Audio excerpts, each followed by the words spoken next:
함께 인사 나누겠습니다. 할렐루야. 네, 하나님의 은혜와 평강이 여러분과 함께 하시기를 주님의 이름으로 간절히 소망합니다. 오늘 이렇게 총여성교회 헌신 예배로 모인 여러분들을 뵈니까요, 제 마음이 다 따뜻해지는 것 같습니다. 사실 우리 여성교회 회원님들을 보면 어떻게 보면 우리 교회에 보이지 않는 손이자 또 가장 든든한 기둥이십니다. 오늘날처럼 바쁘고 또 혼란스러운 시대에 가정을 돌보고 또 일터를 지키면서도 이렇게 주님의 몸된 교회를 위하여 헌신한다는 것이 얼마나 귀한 일인지 모르겠습니다. 그런데 여러분, 우리가 가끔 그런 마음이 들 때 있지 않으십니까? 내가 이렇게 애쓰고 있는데 정말 내 영혼은 성장하고 있는 것일까? 나도 처음 예수님을 만났을 때처럼 내가 더 뜨거워지고 내가 더 변화되고 싶은데 왜 자꾸 제자리 걸음인 것 같을까 하는 고민이 드신 적 있으신 분이 계신가요? 오늘 본문에 보면요, 우리와 참 닮아 있는 사람들이 나옵니다. 바로 예수님의 제자들인데요. 그들도 우리처럼 연약했고 또 실수가 많았고 때로는 한계에 부딪혔던 사람들입니다. 하지만 오늘 본문에서 그들은요, 완전히 다른 사람이 되어 나타나고 있습니다. 무엇이 그들을 그토록 놀랍게 변화시켰을까요?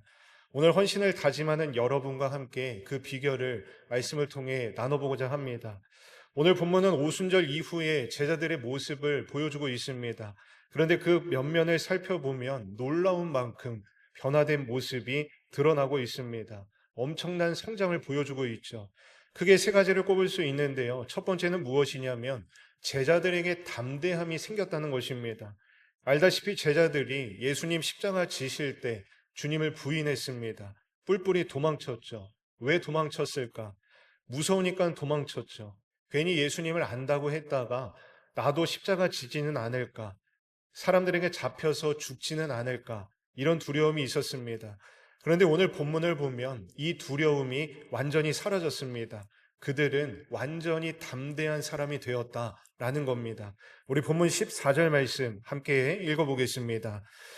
베드로가 열한 사도와 함께 서서 소리를 높여 이르되 유대인들과 예루살렘에 사는 모든 사람들아 이 일을 너희로 알게 할 것이니 내 말에 귀를 기울이라. 아멘. 사람들을 모이고 있는 장면입니다.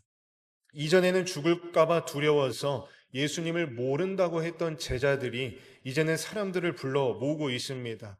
무슨 이야기냐? 저희를 잡아가도 좋습니다. 더 이상 두렵지 않습니다. 라는 선언이나 다름없었습니다. 그러니까 놀라운 변화인 것이죠. 도망치던 겁쟁이에서 담대한 사도가 되었다는 것입니다. 여러분, 우리는 지금 인공지능이 모든 것을 복제하고 또 흉내내는 시대를 살고 있지만 AI가 절대로 할 수 없는 것이 하나 있습니다. 바로 존재의 변화입니다. 데이터는 업데이트 할 수 있어도 겁쟁이 베드로가 순교의 자리로 나가는 사도가 되는 인격적 거듭남은 오직 성령님만이 하실 수 있는 고유한 영역이라는 것입니다. 오늘 헌신 예배를 드리는 우리 총여성교회 회원님들이 이 성령의 능력을 덧입어서 세상 풍파 속에서도 흔들리지 않는 영적 담대함을 소유하시기를 주님의 이름으로 소망합니다. 두 번째 변화는 무엇이냐? 통찰력을 얻는 것입니다. 알다시피 제자들이 방언을 쏟아내기 시작합니다. 이때 방언, 성경이 말하는 방언이 두 가지 정도로 나눌 수 있는데요. 하늘의 언어라고 해서 스스로도 잘 알지 못하는 언어로 기도하는 것. 또 하나의 방언은 여기서 말하는 세계 각지의 언어였습니다. 원래 이 사람들이요, 예루살렘에 살던 정확히는 대부분 갈릴리 출신이어서 외국어를 못하는 사람들이었는데 세계 만방 각지의 언어로 하기 시작하는 겁니다. 말 그대로 신비로운 체험이죠. 그런데 여기서 중요한 것은요, 제자들이 단순히 외국어를 잘하게 된 기술을 얻은 게 아니라는 겁니다. 바로 하나님의 마음을 읽고 세상을 읽는 눈이 열린 것입니다. 사람들이 놀라며 말하죠. 너네 술 취했구나. 무슨 일이냐? 라고 사람들이 조롱합니다. 베드로가 대답하기를 여러분 지금 9시입니다. 우리 취한 게 아닙니다. 우리가 지금 이렇게 놀라운 언어들을 이야기하는 것은 선지자 요엘의 예언을 성취한 것입니다. 라고 이야기를 한다는 것이죠. 우리 본문 15절과 16절 말씀 함께 읽어보겠습니다. 때가 제3신이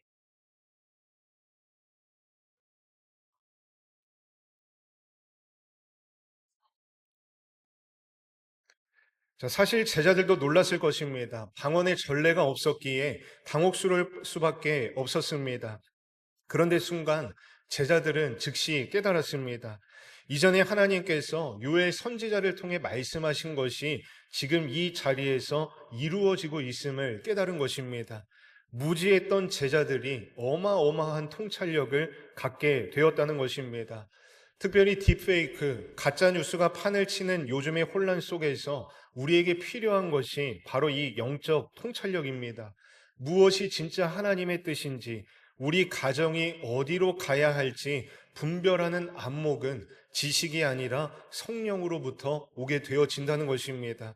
내 기분에 취하고 세상 유행에 취하는 것이 아니라 성령의 지혜로 우리 자녀들의 미래와 교회에 나아갈 길을 정확히 읽어내는 영적 안목이 우리 가운데 있어야 한다는 것입니다.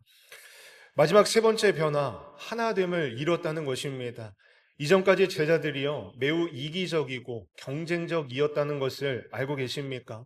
제자들이 12명이 사실은 동상이몽이었습니다. 예수님을 함께 따르면서도 각자의 이익을 쫓았습니다. 어떻게 하면 다른 제자보다 높아지고 주님의 눈에 더 들 수 있을까 하는 것이 늘 그들의 관심사였습니다. 실제로 요한과 야고보는요, 예수님 영광 받으실 때 우리를 우편에 또 우리를 좌편에 앉혀주십시오 라고 청탁을 합니다. 그만큼 제자들 사이에도 경쟁 심리가 깊이 자리하고 있었습니다. 이랬던 제자들이 이렇게 말을 하죠. 우리 본문 14절 말씀 한 번 더 함께 읽어보겠습니다. 베드로가 11 사도와 함께 서서 소리 높여 이르되. 자, 상상을 한번 해보시기 바랍니다. 베드로가 지금 사람들을 모으고 설교를 시작하는데 혼자 선 것이 아니었습니다. 11 사도와 함께 서서 라고 표현을 하고 있죠. 다른 제자들은 쟤 또 나서는구나 하며 뒤에서 냉소하는 것이 아니라 함께 나란히 서 주었다는 것입니다. 그래, 맞아. 베드로의 선언이 우리의 마음이기도 해서 한 마음으로 또 베드로를 옆에서 강력하게 지지하는 가운데에 복음을 전하게 되었다라는 것입니다. 자기만 알던 사람들이 비로소 하나됨을 깨닫기 시작했다라는 것이죠. 공동체를 바라보기 시작했다라는 겁니다. 여러분, 이것이 놀라운 변화인데요. 요즘 우리 사회는요, 나만의 취향이 절대적인 초개인화 시대입니다. 하지만 성령님은요, 우리를 연결하시죠. 베드로 곁에 11 사도가 함께 서 주었듯이 총여성교회가 바로 그 역할을 해야 한다는 것입니다. 요즘 젊은 엄마들은 왜 저래? 왜 우리 때처럼 헌신하지 않아? 이런 편견의 알고리즘을 성령의 불로 깨버려야 한다는 것입니다. 그들의 언어를 이해하고 그들의 눈물을 닦아주며 곁에 서주는 영적 어머니가 되어주시기를 바랍니다.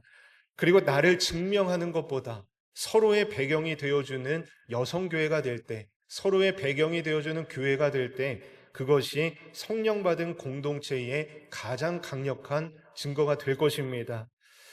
여러분, 얼마나 극적인 변화입니까? 다시 요약해 보면 몹시 두렵고 어리석고 이기적이었던 사람들이 여러모로 미숙했습니다.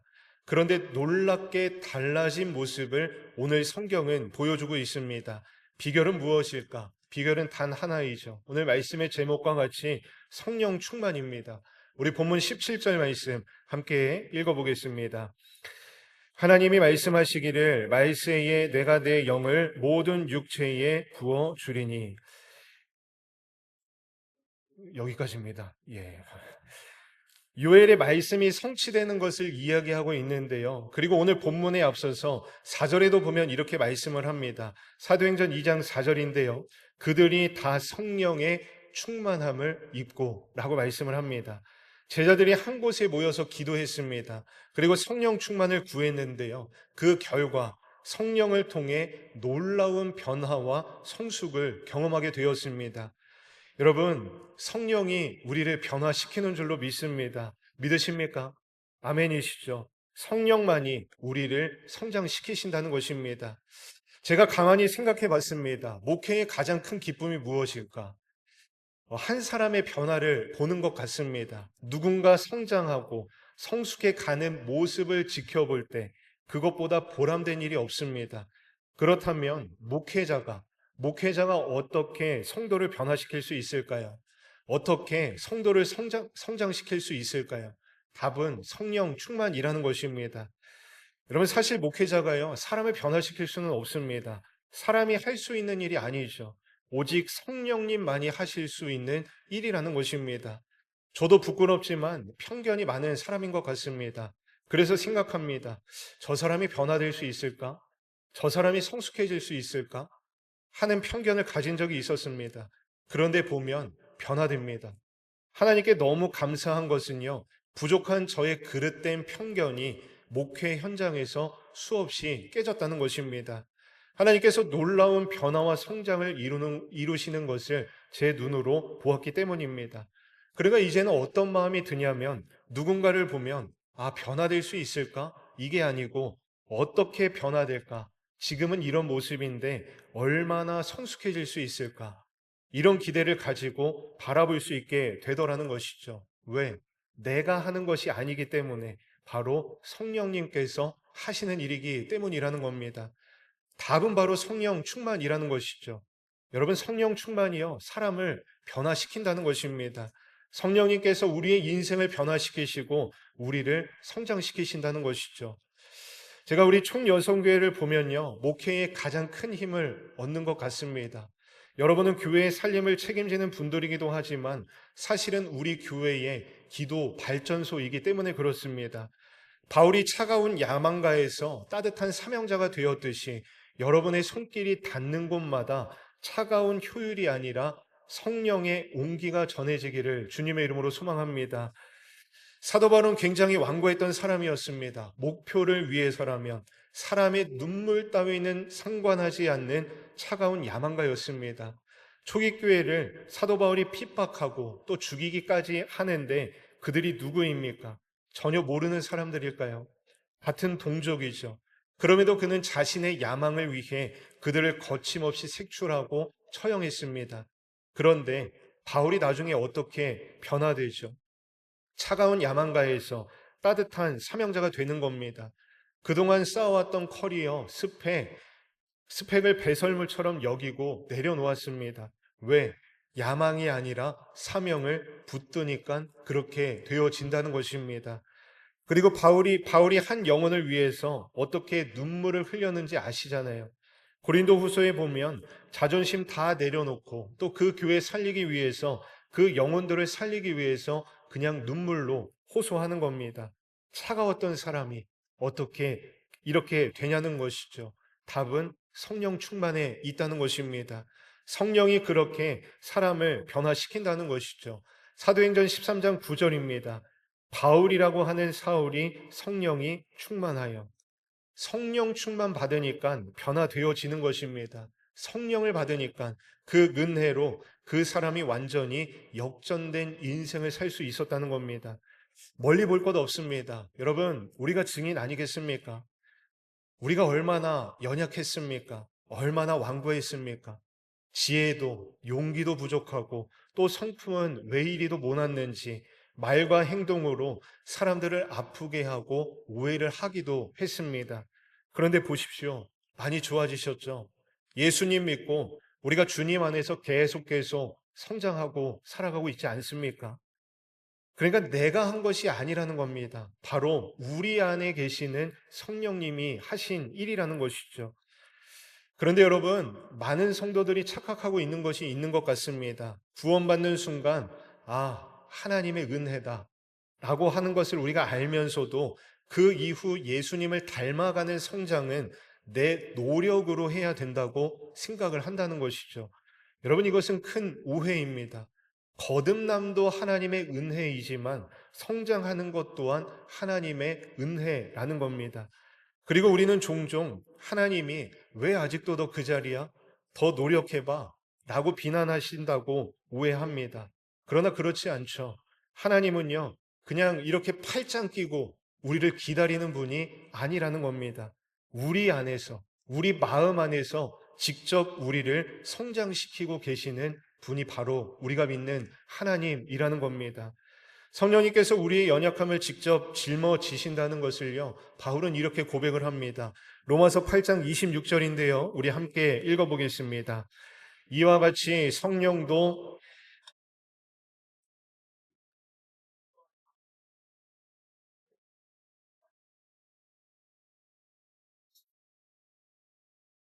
아멘. 우리의 연약함을 보고 하나님께서 그걸 책망하시고 하나님께서 그걸 징계하시고 심판하시고 단죄하는 게 아니라 보고 함께 아파하신다는 겁니다. 때때로 우리는 하나님을 구하지 못할 정도로 굉장히 낮은 자리, 굉장히 죄 가운데 머물 때라도 하나님께서 애통하는 마음으로 우리를 돌이키셔서 함께 기도하셔서 우리를 변화시키고 성장시키신다는 것입니다. 그게 바로 예수님의 오늘 말씀의 약속이라는 것이죠. 그러나 여러분 말씀을 기억하시기 바랍니다. 무엇이냐? 성령님이 하신다라는 겁니다. 여러분 한 가지 질문을 드려보겠습니다. 진정으로 변화되고 진정으로 성장하기를 원하십니까? 아멘이시죠. 더 예수님 닮고 싶지 않으십니까? 안 닮고 싶으신가 봐요. 다시 질문을 드려보겠습니다. 더 예수님 닮고 싶지 않으십니까? 이쪽은 안 들리시는데. 예. 여러분, 반복되는 그 실수를 끊어내고 성숙한 모습으로 하나님 나라에 동참하고 싶지 않으십니까? 아멘이시죠? 여러분, 답은요, 성령 충만에 있다는 것입니다. 그러니 우리 모두 성령님을 구하자라는 것이죠. 내 노력으로 되는 게 아닙니다. 노력을 무시해서가 아닙니다. 우리의 노력이 얼마나 박약합니까? 하나님을 붙들 때, 내가 성령 충만을 붙들 때 성령님께서 우리를 통해서 하시는 일이라는 것입니다. 누가복음 11장 13절 말씀에서 예수님께서 우리에게 약속을 하십니다. 우리가 구하기를 기다리고 계신다. 말씀을 보면 너희가 악할지라도 좋은 것을 자식에게 줄 알거든 하물며 너희 하늘 아버지께서 구하는 자에게 성령을 주시지 않겠느냐. 아멘. 여러분 우리가 구하는 마음보다 하나님이 주시려는 마음이 더 크다는 겁니다. 그런데 돌아보면 우리는요 성령 충만 외에 모든 것을 구합니다. 진로, 관계, 고난 극복 이러한 것들을 위한 기도가 나쁜 것이 아닙니다. 다만 먼저 성령 충만을 구할 때 그 모든 것을 분별하는 해안과 사명감이 열리게 된다는 것입니다. 그러니 무엇이 먼저냐? 성령 충만이 먼저라는 것입니다. 여러분 우리가 금양로 기도회부터 오늘까지 3일간의 시간을 보면 우리가 성령님을 간절히 구했습니다. 하나님, 내가 하나님께서 내 마음에 말씀하시기 전까지 하나님께서 내 마음 가운데 불을 지펴 주실 때까지 내가 이 자리를 뜨지 않겠습니다. 라는 절박함으로 우리가 나아가자는 것입니다. 소리내어 기도하고 간절히 회개하고 온 마음으로 우리가 주님을 찬양할 수 있어야 한다는 것이죠. 하나님께 선포하고 내 영혼을 향해서 선포하고 그럴 때 여러분 우리의 삶 가운데 하나님의 역사가 일어나는 것 아니겠습니까? 그리고 이 성령을 받는 고전적인 방법이 있는데요. 그것은 우리가 너무나 잘 알고 있는 말씀과 기도와 회개입니다. 회개할 때 우리의 마음이 어떻게 되어지죠? 깨끗해지고 그럴 때 성령님께서 우리 안에서 더 강하게 역사하신다는 것입니다. 여러분의 죄를 덮어두지 마시고요. 자꾸 내가 넘어진다고 해서 또 회개할 것 같아서 그냥 그 죄를 덮어두고 살아가는 것이 아니라 매일매일의 삶에서 해결하시라는 겁니다. 미루지 말라는 것이죠. 그럼 미루면 일이 어떻게 됩니까? 내일 내가 할 거야. 제가 하는 사람 본 적이 없습니다. 내일 일은 난 몰라요. 오늘 다 하라는 뜻인 것이죠. 여러분, 우리가 그러할 때에 오늘 주어진 삶을 내가 최선을 다해서 살아갈 때에 성령 충만을 우리가 덧입을 수 있다는 것입니다. 그러니까 여러분, 여러 가지 노하우를 쌓는 것 너무나 중요하죠. 인간적인 기술들을 활용하는 게 나쁘다는 게 아닙니다. 그러나 거기에 성령이 빠지면 결국 자기 의만 남게 된다는 것입니다. 결국 우리는 어떻게 해야 되느냐? 은혜의 자리로 나와야 할 줄로 믿습니다. 나는 통로일 뿐이다 라는 것을 여러분 명심하시기를 바랍니다. 스가랴 선지자가 같은 진리를 이렇게 선포하는데요. 스가랴 4장 6절입니다. 만군의 여호와께서 말씀하시되 이는 힘으로 되지 아니하며 능력으로 되지 아니하고 오직 나의 영으로 되느니라. 아멘. 말씀 매듭 짓겠습니다. 오순절 성령 강림 이후 제자들이 완전 다른 사람이 되었습니다. 특별히 오늘 헌신을 다짐하는 우리 여성교회 회원 여러분, 여러분이 기도로 담대해지실 때, 우리 교회가 든든히 서고 여러분이 성령의 통찰력을 가질 때 우리 자녀들의 미래가 밝아질 줄로 믿습니다. 바라기는 이 혼란한 시대 속에서 성령의 능력으로 세상을 변화시키는 오늘 헌신 예배를 드리는 총여성교회 한 분 한 분의 모든 분들과 저와 여러분 되시기를 주님의 이름으로 간절히 축복합니다. 기도드리겠습니다. 하나님, 말씀을 통하여 오늘 헌신을 다짐하는 총여성교회 회원들이 내 힘과 노력이 아닌 오직 성령의 충만함을 덧입어 겁쟁이 베드로가 담대한 사도가 되었듯 세상 속에서 영적 담대함으로 승리해야 함을 깨닫게 하시니 감사를 드립니다. 혼란스러운 이 시대에 세상 풍조에 흔들리지 않는 영적 통찰력을 허락하여 주시어서 우리 가정을 지키고 자녀들의 앞길과 교회의 미래를 하나님의 지혜로 분별하며 세워가는 영적 어머니들이 되게 하여 주시옵소서. 나를 앞세우기보다 서로의 배경이 되어주는 성령의 하나됨을 경험하게 하시어서 우리 여성교회가 차가운 비난이 아닌 따뜻한 성령의 온기로 교회를 든든히 바치는 기도의 발전소가 될 수 있도록 인도하여 주시옵소서. 우리가 간절히 구하는 마음보다 주시려는 하나님의 마음이 더 큼을 믿사오니 이 시간 우리 영혼의 성령의 불을 지펴주시고 평생을 차가운 야망가가 아닌 따뜻한 사명자로 살아갈 수 있도록 인도하여 주시옵소서. 감사드리며 예수 그리스도의 이름으로 간절히 기도드립니다. 아멘.